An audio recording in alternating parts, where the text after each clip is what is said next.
My next guest was up against it in 2010, and that's the truth. He had two very hard European title fights. He was the underdog in both. He won both. He's the European Welterweight champion. It's Matthew Hatton. Good evening, Matthew. Good evening, Steve. How are you doing? Yeah, I'm doing fantastic, son. I really am. I tell you what, Matthew, on paper, the first two European title fights, you were, I mean, we talked about it, didn't we? You were a massive underdog in one of them and an underdog in the other. Yeah, and it's the way I like it, really. You know, I agree with you.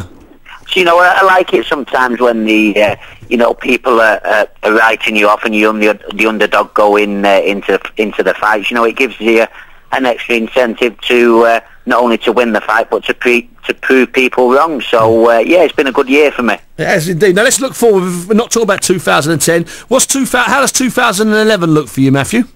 Yeah, it's looking really good. You know, there's some really good fights out there for me. I'm not too sure which way we're going at the minute. I mean, the ideal fight that I would like is a man I've been targeting for some time now, is the WBA champion Senchenko. Whether that fight can be made, you know, I think my team are working that at the moment. Another guy out there is you know, a big name in America is Saul Alvarez. That's the fight that's been put to me a couple of times. So there's certainly some exciting fights out there for me. Yeah, and hopefully there'll be something coming up soonish, like, you know, name wise. You know, we should know something soon with you. Yeah, absolutely. You know, there's not much happening at the minute, you know, with Christmas and New Year, but I'm hoping in the first couple of weeks of January I'll know exactly when I'm fighting and who the opponent will be, and hopefully it'll be one of those big names that I've mentioned there. And let me just ask you this quickly, Matthew. If you could go anywhere in the world, whether it might just be a Bury, but it might be a Las Vegas, and you could pay for any fight in the world, what would it be in 2011?